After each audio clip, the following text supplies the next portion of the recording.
देखें भगवान भोलेनाथ के महिमा परंपार बा। जे भी यहाँ के शरण में गईल बा सबकर कल्याण के लिए बने, सबकर उद्धार के लिए बने, सबकर मनोकामना पूरा के लिए बने।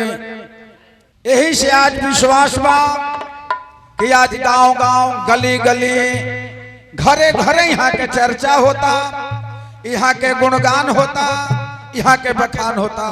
तो एगो भक्त औरी भगवान भोलेनाथ से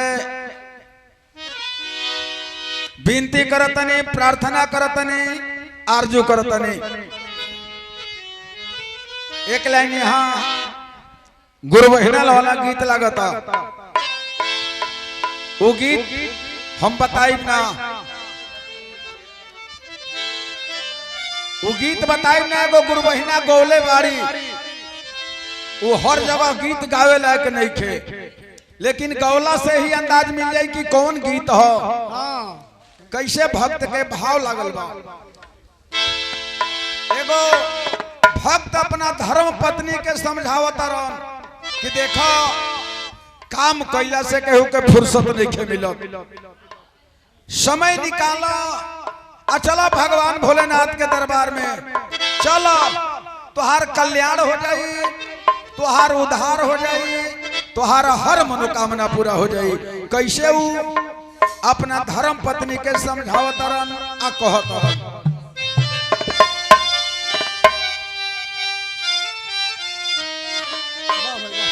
क्या रे चलो हो धनिया करे भजनिया, चलो हो धनिया करे भजनिया बाबा भोले दानी के। अब बिगड़ल भाग्य सवर जाई तोहरो, बिगड़ल भाग्य सवर जाई तोहरो, कृपा होई भोला दानी के।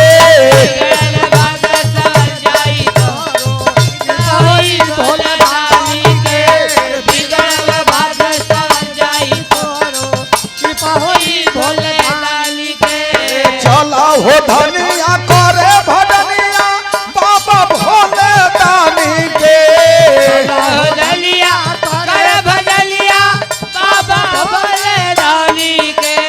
बिगड़ल भाग्य सवर जाई तोहरो, रे बिगड़ल भाग्य सवर जाई तोहरो, कृपा होई भोला दानी के। बिगड़ल भाग्य सवर जाई तोहरो, कृपा होई भोला दानी के। बिगड़ल भाग्य सवर जाई तोहरो, कृपा होई भोले दानी के।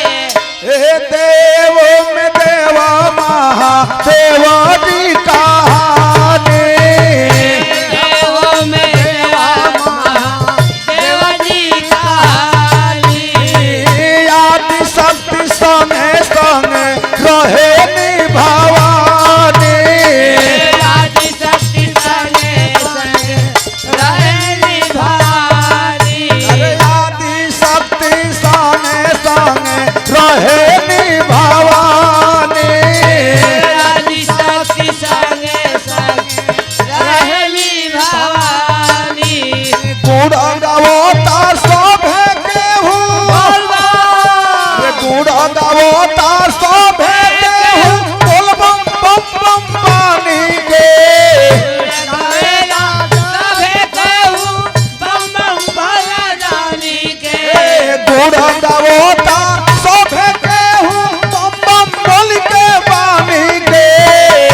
गवेला सभे कहू बम बम भोला दानी के। अरे बिगड़ल भाग्य सवर जाई तोहरो, बिगड़ल भाग्य सवर जाई तोहरो, कृपा होई भोला दानी के। भाग्य सवर जाई तोहरो, होई भोला दानी के। अरे बिगड़ल भाग्य सवर जाई तोहरो, होई भोला दानी के। अंग भभूति सोहे गले मुंडा माला,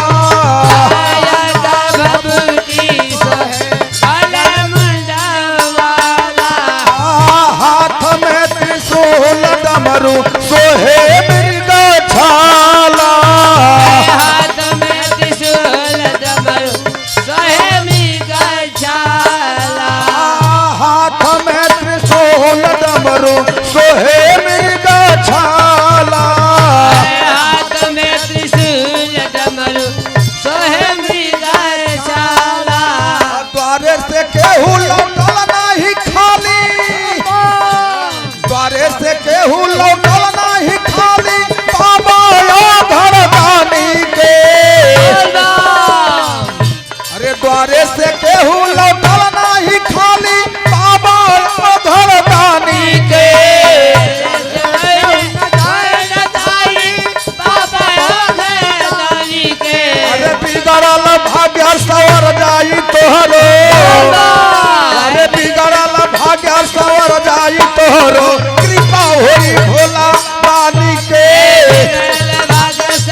चलो अरे भगवान के दरबार में जे भी गइल बा वहाँ के सबकर मनोकामना पूरा कर ले बनी। ई आन्हरा के आँख दिहनी कोढ़िया के काया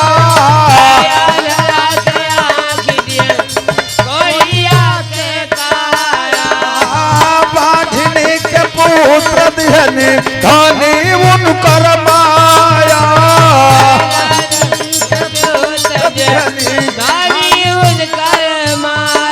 अरे बाढ़नी के पुत्र दिहनी धनी उनकर माया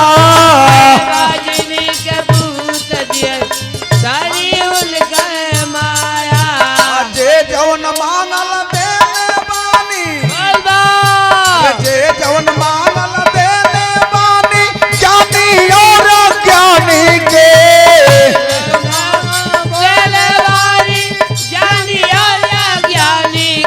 अरे बिगड़ल भाग्य सवर जाई तोहरो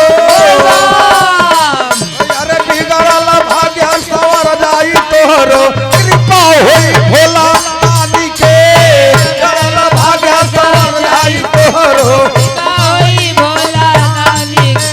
बिगड़ल भाग्य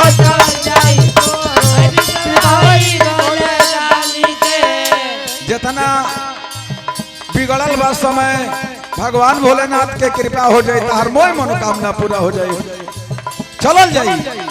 ई पहिला में दाया मंगिहा दूसरा में चारा चा पहिला में दाया